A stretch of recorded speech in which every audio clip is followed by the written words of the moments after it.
Over my career as a DM, dating back to 1980, I've noticed a difference between how much I prep in my campaigns versus how much the party actually explores.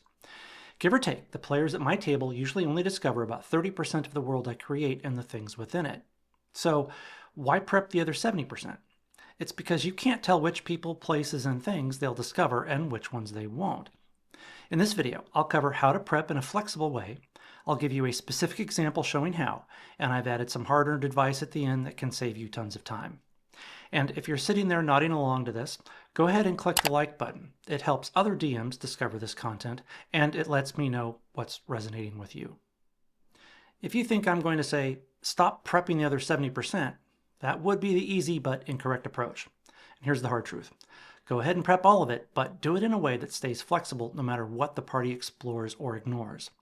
However, if you're running a true sandbox campaign where there is no connecting plot tying everything together, or there's no plot at all, much of the advice I share in this video won't apply to your style of running the game. If that's you, go watch some cat videos, or better yet, see what Ginny D is up to. She makes great content. When you heard me say that only about 30% of my adventure prep ever gets consumed by the players, how did that make you feel? Was that intimidating or dispiriting? Could you imagine buying and wrapping 10 gifts for someone's birthday and they only open 3 of them and then completely ignore the other 7? The advice in this video would be pointless if you knew ahead of time which 30% of your adventure would get attention and which 70% would be ignored. That never happens though. Come on, these are D&D players. They're as predictable as cats on crack. This means you still have to wrap all those adventuring presents without any requirement that they be opened in any particular order. And the campaign can survive even if the majority never get unwrapped at all. So let's get into the details of how to do this. Go ahead and prep it all. That's the reality. Even if it's to the most minimalist level of detail, just a single line in your notes, prep it all. At least it will pass through your brain, but there's a hobgoblin hiding behind that tree. It's there, it exists. The not so secret is prepare it, but don't plan it.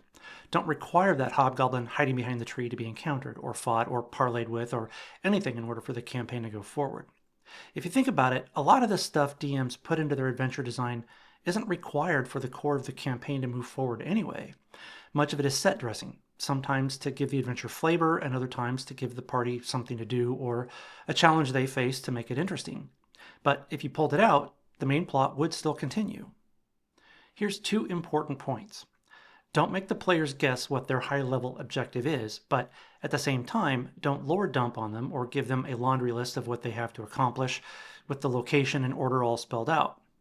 Whether they need to slay the dragon or steal the royal scepter or rescue the ogre from the princess, whatever it is, the party should have a pretty clear idea of what their goal is. How they go about doing it is where the adventuring fun comes into play. You can give hints without them being obvious. You can adjust at the table in numerous ways to reveal pieces of the plot without it being a lore dump. Talking magpies, scraps of parchment, murmuring hermits. You get the point. My channel is all about practical D&D advice for dungeon masters and players too. If that's useful to you, consider subscribing so you don't miss future videos. I release new content every week. If you have it in your plan that a wandering minstrel on the Queen's Road gives them a hint in their song, but the party never travels on that road and therefore never meets the minstrel, perhaps they instead follow a path through the mountains. Adapt and let the party find song lyrics scrawled upon a scrap of parchment tucked in the pack of a trapper they find dead along the trail, killed by a mountain lion so recently their mauled body is still warm. What I did there was convey information based on prep instead of a plan. The prep was the information found in the song lyrics. Planning was requiring it to be conveyed in a particular place and manner. That's the difference. Prep is what, plan is where, when, and how. Include the what, then let the rest happen organically.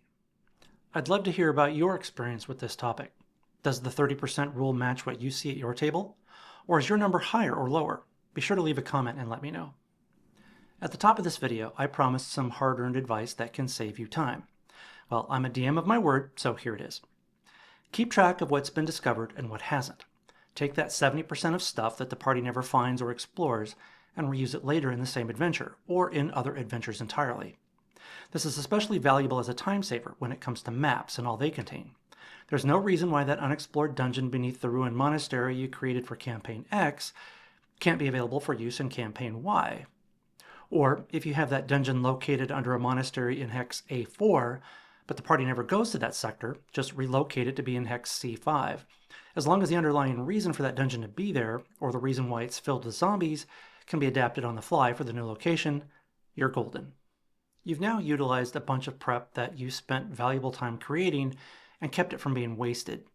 The players should have no reason to suspect that what you designed has been repurposed or relocated. I do this all the time when running different groups of players. In fact, it's not uncommon for me to get at least 2 runs of every adventure I design by using them with different groups of players.